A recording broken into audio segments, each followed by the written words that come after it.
All right, today we're diving into a fascinating paradox, one that was explored in a sermon by Pastor Lucinho Barreto.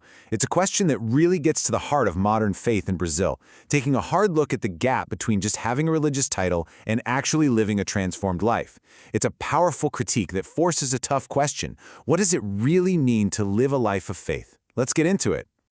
So here's the central puzzle. Brazil's evangelical population is one of the largest in the world, and it's growing. So the pastor asks, why aren't societal problems like violence, depression, or divorce rates getting any better?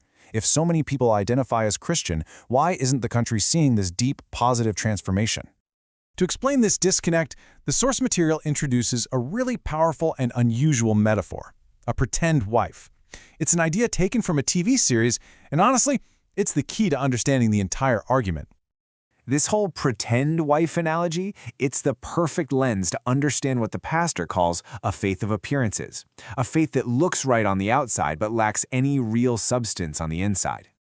So the story goes like this. A rich man hires a woman to be his wife in public. They go to parties, they live in the same house, the whole thing is a performance. But when he dies, she gets absolutely nothing. The relationship was just a title, a name with no real substance. That's the key.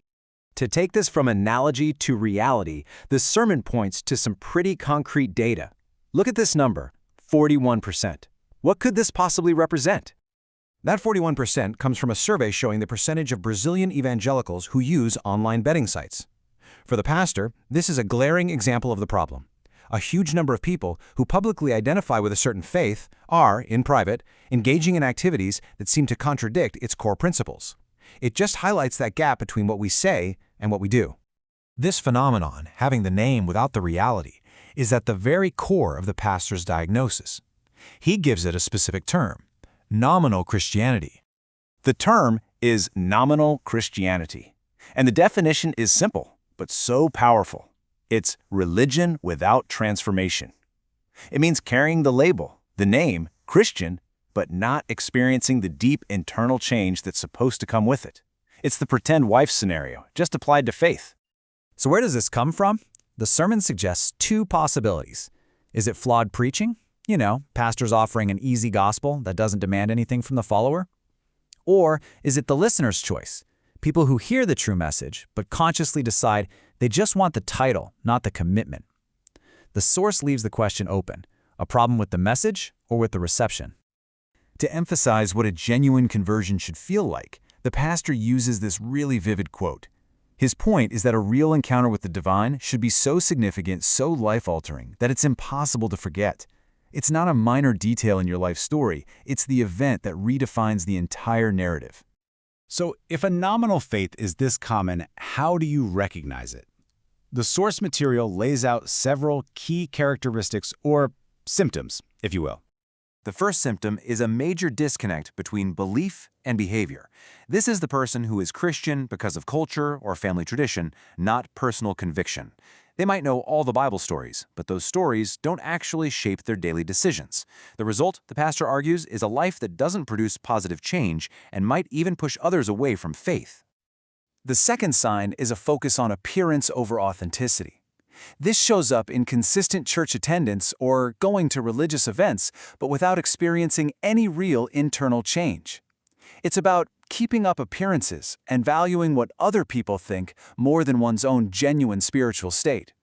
Here, Jesus becomes just a cultural icon, not a guiding force in someone's life. And the third symptom is a desire for all the benefits of faith with none of the commitment. This is the what's in it for me approach, seeing God as a cosmic problem solver.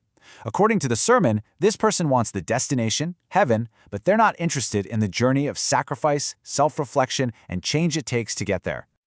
After diagnosing the problem and its symptoms, the sermon doesn't just stop there. It proposes a path forward, a way to move from a faith that's merely nominal to one that is real and transformative. The way forward is presented as a three-step process. First, reevaluate your faith. Is it cultural or is it a real encounter? Second, seek a true spiritual rebirth that changes you from the inside out. And third, let that internal change show up in your daily actions, choices, and relationships. And this brings us to the end of our analysis. The source material concludes not with an answer, but with a challenge. a final, provocative question designed for personal reflection. So, the bottom line is this. If your faith were on trial, what evidence would be presented? Would your daily actions, your words, your character, your priorities, would they be enough to prove your conviction beyond a reasonable doubt?